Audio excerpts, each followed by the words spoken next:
बच्चों आज का टॉपिक है सजातीय श्रेणी।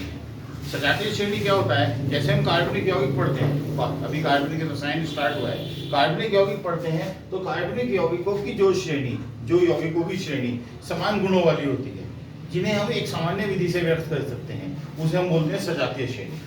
जैसा भी आप लोगों को बताया, सजातीय मतलब एक जाति वाले, मतलब जैसे बॉयज हैं तो एक ग्रुप जो है केवल बॉयज का ही हो गया, एक 11th के बॉयज का ग्रुप है तो वो 11th के बॉयज का ही ग्रुप होगा, 12th वाले उनकी जाति 12th है तो उसमें सब 12th के ही स्टूडेंट्स होंगे।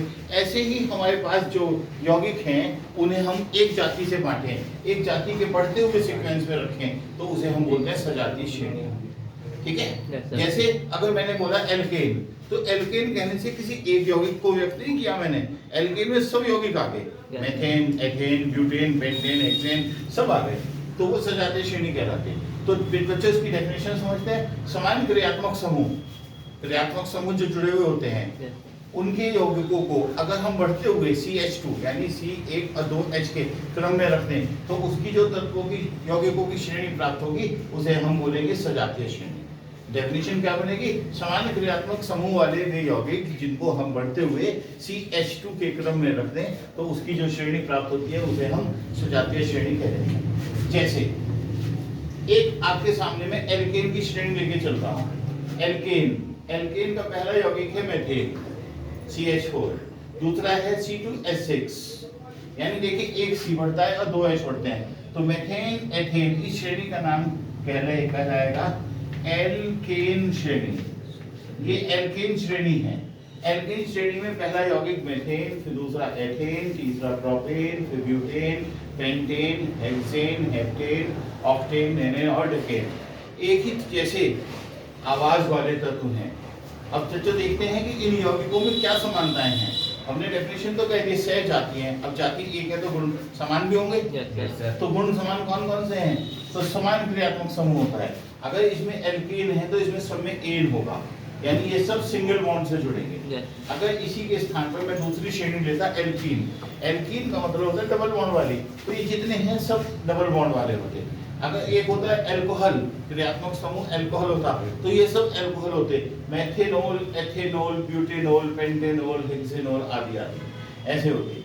तो पहला गुण समान क्रियात्मक समूह होता है। इनको सबको एक ही सामान्य विधि से बनाया जा सकता है।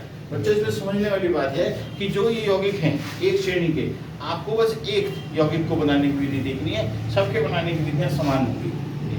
ठीक है? टाइम पे हम आगे डिस्कस करेंगे इसको कि जैसे कोई यौगिक है जिस विधि से मेथिल अल्कोहल बनाया जाएगा उसी विधि से एथिल अल्कोहल भी बनाया जाएगा। फिर उसके बाद इनके भौतिक और रासायनिक गुण समान होते हैं। जो गुण एक के हैं वही सबके हैं। ठीक है? जो आदत इसकी है वही आदत उस श्रेणी में सबकी है। मैं श्रेणी कहता हूँ बॉयज तो सब एक कैटेगरी के हो गए ना। ठीक है? तो छोटे बच्चों की कैटेगरी अलग होगी, बड़ों की अलग होगी, बुजुर्गों की अलग होगी। ऐसे ही यहाँ पे हमारे पास जो श्रेणी है वो समान भौतिक गुणों वाले होते हैं, इनके भौतिक और रासायनिक गुण समान होते हैं। हमें सबको अलग अलग याद करने की जरूरत नहीं है, एक दो को याद कर लो, बाकी सबके गुण तो समान होंगे। इन सबके सूत्रों को, अणु सूत्रों को एक सामान्य विधि से व्यक्त किया जा सकता है। जैसे एल्केन है, एल्केन CnH2n+2 है। अगर C एक है तो 1 दूनी 2 है 2 4, वो लिखा हुआ है मेथेन। अगर 2 है तो 2 दूनी 4 + 2 6, वो लिखा हुआ है उधर एथेन।